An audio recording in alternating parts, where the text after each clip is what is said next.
नमस्कार, this is Manisha and I welcome you to my YouTube channel commerce school. और आज का इस वीडियो में हमारा टॉपिक है हिडन गुडविल।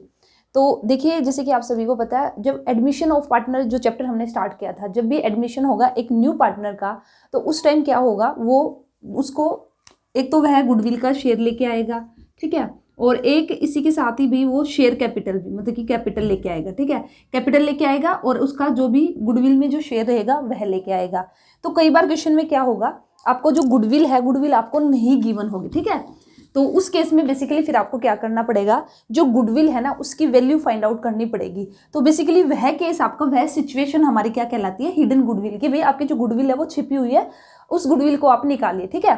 तो यहाँ पे बेसिकली जब भी हमें हिडन गुडविल निकालनी होगी तो हमारे पास से 3 सिचुएशन होनी चाहिए, या हम बोल सकते हैं, देखिए हिडन गुडविल निकालने के लिए हमारे पास क्या क्या रिक्वायरमेंट है। हमारे पास एक तो जो हमारा न्यू पार्टनर आएगा जिसका एडमिशन हुआ है, न्यू पार्टनर जो आएगा जिसका एडमिशन हुआ, एक तो उसकी कैपिटल गिवन होनी चाहिए, ठीक है।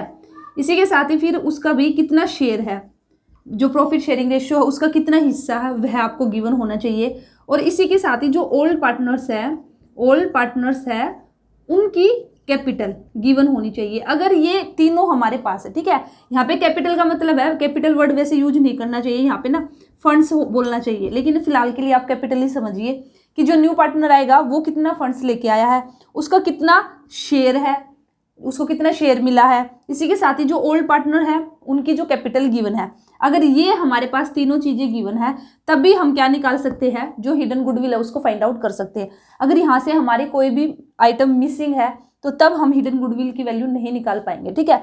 तो हिडन गुडविल की वैल्यू निकालने के लिए आपके पास ये होना चाहिए। तो अभी मैं आपको बताऊंगी कि जो हिडन गुडविल है हम उसको कैसे फाइंड आउट करते हैं, ठीक है। तो देखिए यहाँ पे अगर मैं बात करती हूँ, एक हम यहाँ पे एक क्वेश्चन ही सोल्व कर लेंगे, ठीक है। तो देखिए फॉर एग्जाम्पल ए और बी, ठीक है, ए और बी हमारे 2 पार्टनर्स हैं और इनकी जो कैपिटल है ना, वो कैपिटल कितनी गिवन है, दोनों की आपकी 45,000, ठीक है, दोनों ने सेम यहाँ पे अपनी कैपिटल लगा रखी है। अब जो सी है वो एक न्यू पार्टनर आया है, न्यू पार्टनर उसका एडमिशन हुआ है, तो जो न्यू पार्टनर है वह बेसिकली क्या क्या लेके आया है, जो सी है as a new partner 1/3 share in the profit, ठीक है। तो इसको जो शेयर मिला है, जो प्रॉफिट शेयरिंग रेशियो में इसका हिस्सा वो कितना है, 1/3 हिस्सा इसका प्रॉफिट शेयर करेगा ये इन शेयर इन प्रॉफिट एंड। और कैपिटल की अगर मैं बात करती हूँ तो यहाँ पे जो सी है, सी अपनी जो कैपिटल लेके आया, ठीक है, कैपिटल कितनी लेके आया है, यहाँ पे कैपिटल लेके आया है 60,000, ठीक है। तो अब आपसे पूछा गया है कि बताइए, क्वेश्चन के अंदर गिवन है कि जो सी है वो कितनी गुडविल लेके आएगा, ठीक है, उसका जो शेयर रहेगा गुडविल का वो कितना रहेगा। तो अब आप इस क्वेश्चन को देखोगे तो आप देखोगे कि यहाँ पे तो गुडविल गिवन ही नहीं है, ठीक है। तो सबसे पहले हमें क्या निकालना पड़ेगा, जो टोटल गुडविल है फर्म की, टोटल गुडविल हमें निकालनी पड़ेगी। और जो भी आपकी टोटल गुडविल आएगी, टोटल गुडविल का 1/3 शेयर कौन लेके आएगा, सी, ठीक है।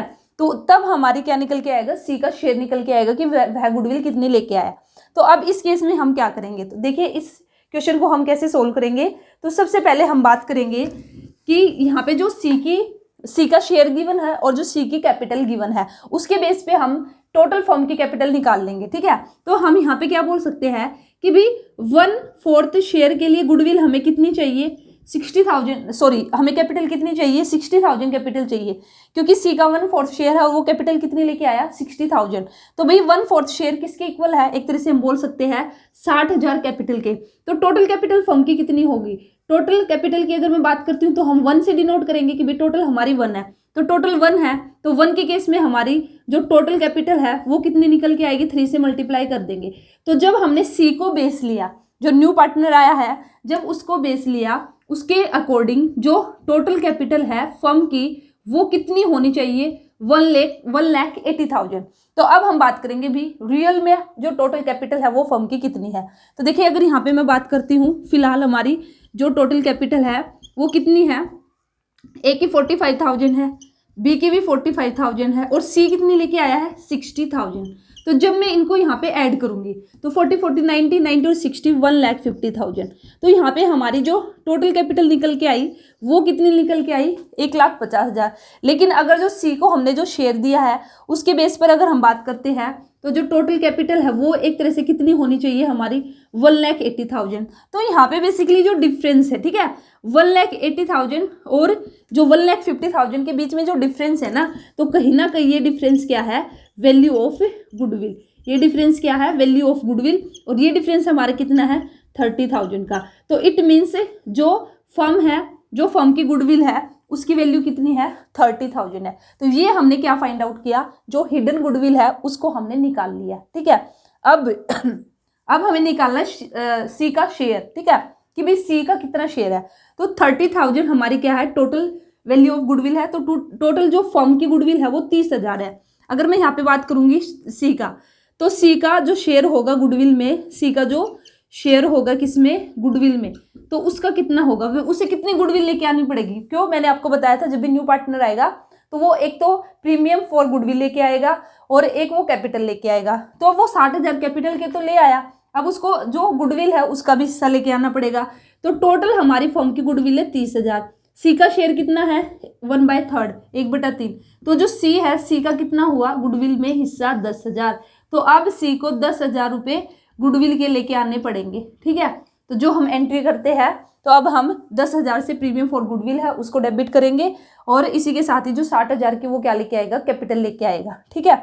और ये बेसिकली जो 10,000 रुपये लेके आएगा वो गुडविल के, तो ये किसको मिलेंगे, ये 10,000 किसको मिलेंगे, जो है हमारे ओल्ड पार्टनर, उन्हीं को वो देगा। और किस रेशियो में देगा, जो ओल्ड पार्टनर ने जो सेक्रीफाइस किया, ठीक है, सेक्रीफाइसिंग रेशियो में ए और बी में ये 10,000 रुपये बट जाएंगे, ठीक है। तो ये था हमारा किसका कॉन्सेप्ट है, हिडन गुडविल का।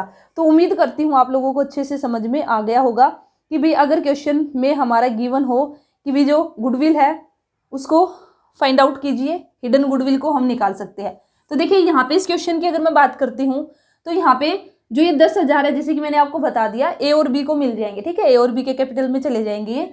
तो किस रेशियो में जाएंगे, सेक्रीफाइसिंग रेशियो में। तो यहाँ पे बेसिकली सेक्रीफाइस रेशियो क्या है, तो देखिए अगर क्वेश्चन में कई बार इस तरह से नहीं मेंशन है कि जैसे यही क्वेश्चन है, इसमें हमें नहीं पता कि भाई सी को जो 1/3 शेयर मिला वो कैसे मिला, ए ने कितना दिया, बी ने कितना दिया, ठीक है। तो उस केस में जो ए और बी का प्रॉफिट शेयरिंग रेशियो होता है, तो यहाँ पे ए और बी का प्रॉफिट शेयरिंग रेशियो क्या है, ओल्ड प्रॉफिट शेयरिंग रेशियो 1:1, तो वही उनका क्या कहलाएगा, सेक्रीफाइसिंग रेशियो।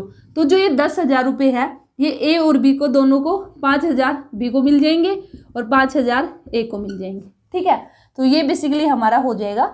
तो कई बार क्वेश्चन ऐसा रहेगा, तो वहाँ पे आपको अगर आप यहाँ पे सेक्रीफाइस रेशियो निकालना भी चाहो तो आप निकाल सकते हो, आपका 1:1 ही आएगा। तो इसलिए निकालने से अच्छा कि हम ऐसे याद रखें कि भी इस ऐसी सिचुएशन में जो हमारा सेक्रीफाइस रेशियो है, जो उनका प्रॉफिट शेयर रेशियो रहता है ओल्ड पार्टनर्स का, वही हमारा क्या निकल के आता है, सेक्रीफाइसिंग रेशियो। तो ये था आज की इस वीडियो में एक बिल्कुल छोटा सा टॉपिक, हिडन गुडविल को फाइंड आउट करने का। और क्या पता भी क्वेश्चन आ भी जाए आपसे, तो बिल्कुल इजी है, छोड़ के मत जाना कुछ भी, ठीक है। और देखिए जो आपका सिलेबस गिवन है केवीएस का, आप अपना जो वहाँ पे मेंशन टॉपिक है ना, पहले उन्हीं टॉपिक को कीजिए और उसी में से आपको देखने को मिलेगा जो सिलेबस है। केवीएस में आपका बेसिकली क्या है, जो सिलेबस गिवन रहता है ना, मोस्टली आपके जैसे 100 मार्क्स का आपका पेपर होगा तो उसमें से 90 क्वेश्चन तो आपको बिल्कुल सेम ही मिलेंगे, और क्या पता 100 के 100 भी मिल जाए जो आपका सिलेबस गिवन है, ठीक है। फिर भी कई बार हो जाता है कि 4-5 क्वेश्चन आपके थोड़े से जो सिलेबस में टॉपिक मेंशन है वो न दे के भी अलग दे दिया जाए, नहीं तो अदरवाइज आपको वही करना जो टॉपिक आपके। तो आपको अपनी जो क्लास 11th और 12th की जो बिजनेस स्टडीज है और जो अकाउंट्स है उसको तो बिल्कुल टिप्स पे करके जाना, क्योंकि बेस आपका वही है, ठीक है। उसको भी आपने कर लिया ना, 11th 12th को भी बिल्कुल अच्छे से, बिल्कुल अंडरस्टैंडिंग के साथ। ये नहीं है कि भी ऐसे ऊपर ऊपर से कर लिया, बिल्कुल उसके कॉन्सेप्ट में अंदर तक आपने अगर उसको कर लिया तो फिर आप तब भी अपना निकाल सकते हो। और इसी के साथ ही जो कुछ टॉपिक आपके एक्स्ट्रा टॉपिक गिवन है तो उनको आप अपनी जो बीकॉम की या फिर एमकॉम की आपकी पोस्ट ग्रेजुएशन की जो बुक है वहाँ से कर लीजिए, वहाँ से आपको और ज़्यादा डेप्थ अंडरस्टैंडिंग आप लोगों की हो जाएगी, ठीक है। तो ये छोटा सा टॉपिक है लेकिन इंपॉर्टेंट और इजी भी है, ऐसा भी नहीं कि भी ये समझ में नहीं आएगा। तो इसलिए आप कोई भी टॉपिक छोड़ के ना जाना। उम्मीद करती हूँ हिडन गुडविल समझ में आ चुका है। अगर कहीं पे कोई भी डाउट है तो कमेंट सेक्शन में पूछ लेना। वीडियो अच्छी लगी तो लाइक करना, जितना उसके उतना शेयर कीजिए, कॉमर्स स्टूडेंट को जोड़िए हमारे साथ, ताकि हम सभी मिलकर अपना जो सिलेबस है उसको कंप्लीट करें। तो चलिए फिर मिलते हैं नेक्स्ट वीडियो में। All the best, thank you.